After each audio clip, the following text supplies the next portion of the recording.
Bismillahirrahmanirrahim. Assalamualaikum warahmatullahi wabarakatuh. Alhamdulillahirabbil alamin wassalatu wassalamu ala asyrafil anbiya'i wal mursalin wa ala alihi wa sahbihi ajma'in. Rabbana la 'ilma lana illa ma 'allamtana innaka antal alimul hakim. Rabbi shrah li sadri wa yassir li amri wahlul 'uqdatam min lisani yafqahu qawli. La haula wa la quwwata illa billahil 'aliyyil 'azim. Alhamdulillah. Syukur kepada Allah Ta'ala pada malam ini dapat sama-sama kita berada dalam majlis ilmu. InsyaAllah mudah-mudahan Allah Subhanahu Wa Ta'ala merahmati, memberkati, meridai, memudahkan segala urusan kita, sama ada urusan duniawi lebih bila urusan ukhrawi. Sahabat-sahabat muslimin muslimat, adik-adik, abang-abang, kakak-kakak muslimin muslimat yang dirahmati Allah, pada malam ini saya nak berkongsi kata-kata hukama ataupun kata-kata ulama, di mana mereka berkata innal aqil al-hakim la yakhlu min 4 sa'at. Sa'atin yunaji fiha rabbah, wa sa'atin yuhasabu fiha nafsuh, wa sa'atin yamshi fiha ila ikhwanihi alladhina yukhbirunahu bi'uyubihi, wa sa'atin fiha yukhalliya baina nafsihi wa ladzatiha al-halal. Berkata hukama, sesungguhnya orang yang berakal, orang yang bijak, orang yang cerdik, maka dia akan ada masa, ataupun kita kata ada 4 masa yang sentiasa dia jaga. Yang pertama ialah masa sa'atin yunaji fiha rabbah. Dia perlu bagi masa untuk dia bermunajat kepada Allah Subhanahu Wa Taala, bagi masa untuk dia berdoa kepada Allah Subhanahu Wa Taala. Dia kena bagi masa antara dia dengan Allah Taala untuk dia solat, baca Quran, berzikir dan sebagainya. Perlu ada.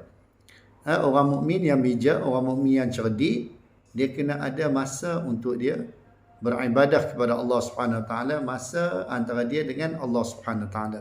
Itu yang pertama. Yang keduanya, wasa'atin yuhasabu biha nafsuh. Masa yang kedua yang perlu ada pada orang mukmin yang bijak, yang cerdik, ialah masa untuk dia muhasabah diri dia. Kerana kita semua ni bakal balik bertemu Allah Subhanahu Wa Taala. Kita akan disoal oleh Allah Subhanahu Wa Taala setiap perkataan kita, setiap perbuatan kita, setiap apa jua yang terkeluar dari diri kita, semuanya akan disoal, akan ditanya oleh Allah Subhanahu Wa Taala. Maka setiap soalan yang akan ditanya oleh Allah, kita perlu menyediakan jawapannya. Maka perlu kita muhasabah diri kita. Sebab itulah Allah Subhanahu Wa Taala pesan dalam Al-Quran. Nabi SAW pesan dalam hadis baginda. Para sahabat radhiyallahu anhu ajma'in juga pesan dalam nasihat-nasihat mereka. Para ulama juga pesan supaya kita sentiasa muhasabah diri kita, sentiasa cek diri kita, ibadah kita macam mana, semayang kita macam mana, puasa kita macam mana, zikir kita macam mana, Quran kita macam mana, selawat kita macam mana. Jadi semua benda ni perlu ada senarai, atau perlu kita ada checklist untuk memastikan bahawasanya tidak ada suatu amalan yang tercedera, ataupun tidak ada suatu amalan yang terlepas daripada pandangan kita. Amalan yang diperintah oleh Allah, sama ada amalan tu secara wajib, fardu, ataupun amalan yang diperintah secara sunat. Contohnya sembahyang duha, qiyamul lail, sunat rawatib dan sebagainya. Jadi semua amalan tu perlu kita muhasabah. Pasal apa kita tak buat? Apa yang menyebabkan kita tak buat? Apa yang menyibukkan kita sehingga kita tak buat? Jadi kita perlu muhasabah diri kita. Dan dengan kita muhasabah diri kita, insya-Allah kita akan melakukan perkara yang lebih baik demi untuk kebaikan kita di akhirat nanti. Dan yang ketiganya kata hukama ialah wasa'atin yamshi fiha ila ikhwani alladhi yukhbirunahu bi'uyubih. Yang ketiganya ialah masa untuk dia bersama dengan kawan-kawan dia, iaitulah kawan-kawan yang boleh menasihati dia.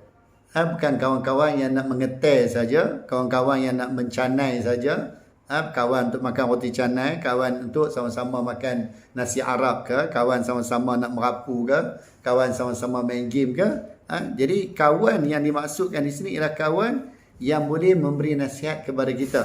kawan yang boleh mengingatkan kita, kawan yang boleh menegur kita. Kita pergi jumpa mereka, kita bersembang dengan mereka, kita bercakap dengan mereka, supaya apa? Supaya mereka bagi nasihat pada kita.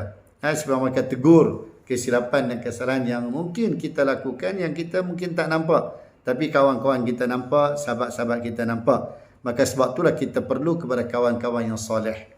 Kita perlu kepada kawan-kawan yang baik. Saya pesan pada diri saya, pesan pada anak-anak muda, muda-mudi yang ada di sana. Carilah kawan yang soleh. Carilah kawan yang boleh mengingatkan kita kepada Allah Subhanahu Wa Taala.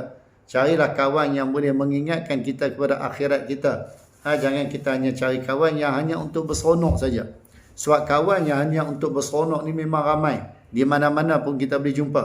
Tapi kawan yang nak mengingatkan kita kepada akhirat, kawan yang nak mengingatkan kita kepada syurga, kawan yang nak mengingatkan kita kepada Allah dan Rasul sallallahu alaihi wasallam, kawan yang nak mengingatkan kita kepada Al-Quran, kawan yang mengingatkan kita kepada selawat atas Nabi sallallahu alaihi wasallam adalah tak ramai. Mungkin terhad. Maka sebab itulah kita kena cari kawan yang macam ni. Di mana kawan yang boleh mengingatkan kita kepada akhirat, kawan yang mengingatkan kita pada Allah dan Rasul sallallahu alaihi wasallam, maka kawan inilah yang boleh menyelamatkan kita di dunia dan di akhirat. Kemudian yang keempatnya kata ulama ialah sa'atin fiha yukhalli baina nafsi wa ladzatiha halal. Iaitu masa untuk kita menikmati nikmat yang Allah Subhanahu Wa Taala kurniakan kepada kita. Mungkin masa untuk kita makan, masa untuk kita minum, masa untuk kita bergaul dengan keluarga dan sebagainya. Maka inilah 4 perkara yang perlu dilakukan oleh kita sebagai tanda kata kita ni adalah orang yang berakal, tanda kita ni orang yang bijak, tanda kata kita ni orang yang memikirkan kebaikan untuk kita di dunia dan akhirat. Aqulu qouli hadza astaghfirullahal azim li wa lakum wa lisairil muslimin wal muslimat wal mu'minin wal mu'minat fa ya fawzal mustaghfirin wa ya najatat taibin. Assalamualaikum warahmatullahi wabarakatuh.